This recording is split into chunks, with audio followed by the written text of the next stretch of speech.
Baik, Assalamualaikum warahmatullahi wabarakatuh. Perkenalkan, nama saya Fadil Desugni, Stambuk F1G1 19025. Dalam video kali ini saya akan membuat tutorial cara merakit CPU secara virtual di aplikasi Cisco IT Essential Virtual Desktop. Oke, yang pertama kita masuk ke aplikasinya, ke tes. Setelah itu kita taruh power supply di sini. Power supply merupakan bagian dari sistem komputer dan unit CPU yang berfungsi sebagai pembagi daya pada setiap komponen-komponen komputer. Itulah fungsi dari power supply. Kita pasang seperti ini. Oke. Terus diberikan skrunya agar tidak goyang. Nah, setelah itu kita masuk ke bagian motherboard. Bagian motherboard terdapat RAM. Nah, RAM taruh di sini. RAM adalah tempat bekerja yang menampung data sementara yang telah diproses prosesor sebelum dilanjutkan kepada komponen-komponen lain. Jadi dia hanya menyimpan proses yang sementara, tidak permanen. Seperti ini, kemudian dikunci. Oke, lalu dipasang lagi RAM kedua.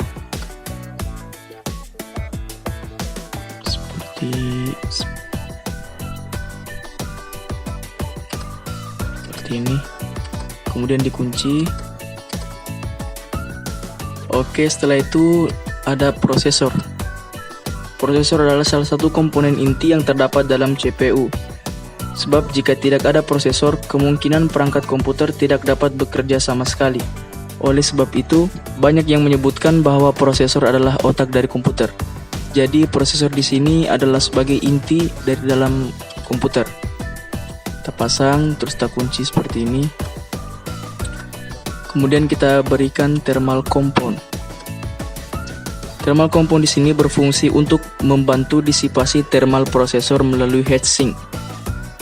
Nah, ini dia heatsink.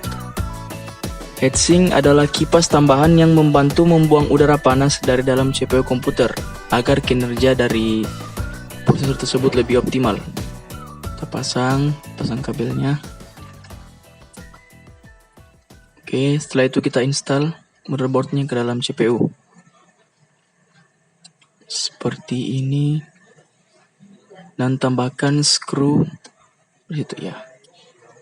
Nah, lanjut. Di sini terdapat NIC. Apa itu NIC? NIC adalah Network Interface Card, yaitu sebuah kartu yang fungsinya sebagai jembatan dari komputer ke sebuah jaringan komputer. Jadi dia itu adalah penghubung antara komputer dengan jaringan komputer. Kita pasangkan di sini. Kemudian ada wireless NIC, yaitu salah satu alat yang dibutuhkan agar komputer dapat terhubung dengan jaringan dalam sistem wireless. Berikan ini. Terus ada video adapter atau biasa disingkat VGA. Fungsi VGA adalah untuk menerjemahkan atau mengubah sinyal digital dari komputer menjadi tampilan grafis pada layar monitor. Jadi dia mengkonversi sinyal digital dari komputer menjadi sebuah grafis. Oke, taruh sini skrunya. Kita pindah ke bagian sini. Nah, di sini ada hard disk drive atau HDD. Hard disk drive juga berfungsi untuk menyimpan berbagai data dan juga menyimpan berbagai sistem operasi dari suatu perangkat komputer itu sendiri. Jadi semakin besar kapasitas hard disknya, maka semakin banyak yang dapat disimpan. Taruh situ dan ditambahkan skrunya. Nah, sini ada optical drive atau biasa disebut CD atau DVD-ROM, yang adalah piranti yang dapat digunakan untuk menulis dan membaca kaset atau kepingan CD atau DVD. Jadi ya seperti untuk memburn, kayak seperti file-file yang di-burn. Setelah itu kita ke floppy drive. Floppy drive adalah tempat untuk menyimpan data dengan memori terbatas yang hanya mencapai 1,44 MB. Jadi penyimpanannya sedikit. konektor sepertinya yang terbalik seperti ini. Nah, tambahkan skrunya. Lah, kita pindah di bagian sini. Ini masukkan kabel ke sini. Jangan terbalik. Oke. Terus ini di sini.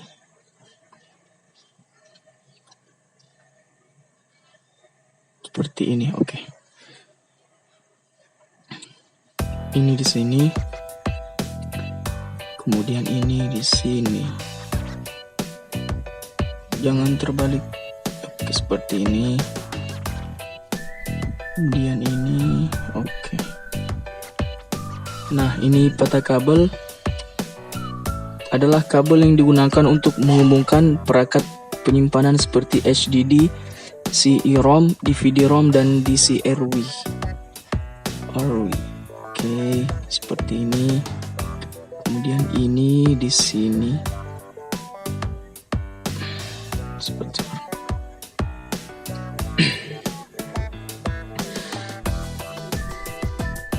Di sini. Yang terbalik ya, sesuaikan dengan itunya. Floppy kabel lagi.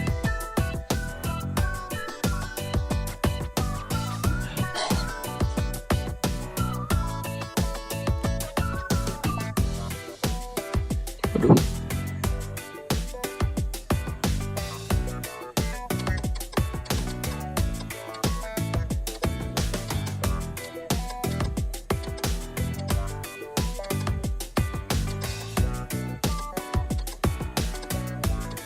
Kenapa ini?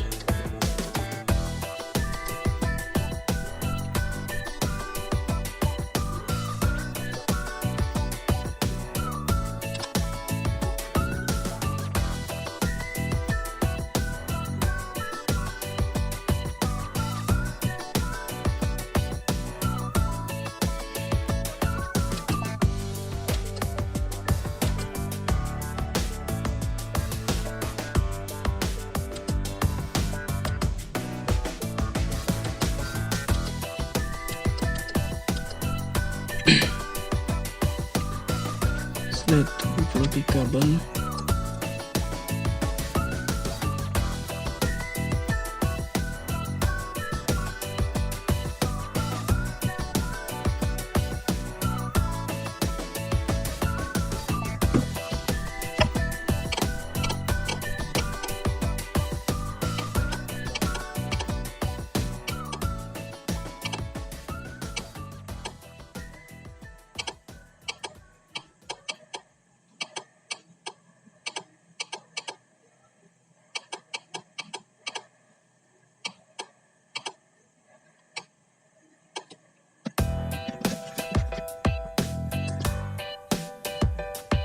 Satu kabel.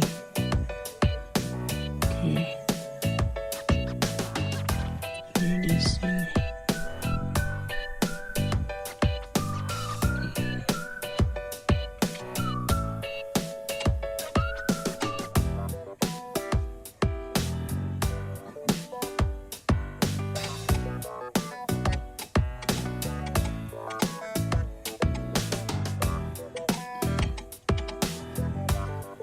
Kenapa kamu ini?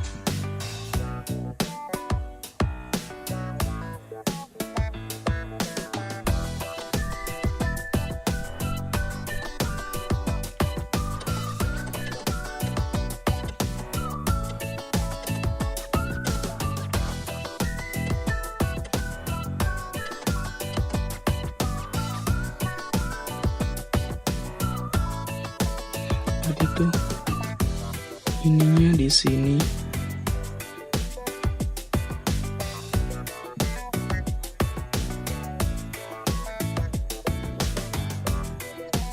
Oke. Itu case panel yaitu untuk membungkus atau melindungi komponen-komponen yang berada di dalam motherboard. Tambahkan skru. Lalu kita ke bagian luar, eksternal monitor. Itu kabel yang menghubungkan antara monitor dan komputer. Pasang.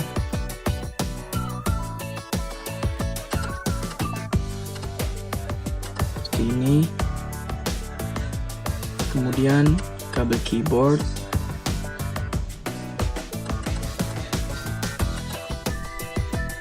kabel mouse,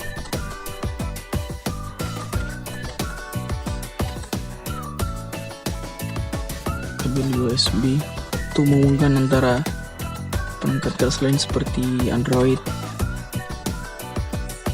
kabel Ethernet, yaitu yang berfungsi untuk menghubungkan jaringan local area network atau LAN pada suatu sistem jaringan network atau jaringan komputer. Pasang seperti ini. Kemudian wireless antenna, yaitu yang berfungsi untuk menerima sekaligus menyalurkan sinyal ke dalam komputer. Dan power cord yang menghubungkan sumber listrik ke dalam komputer. Itulah video dari saya tentang cara merakit CPU di aplikasi Cisco IT Essential Virtual Desktop.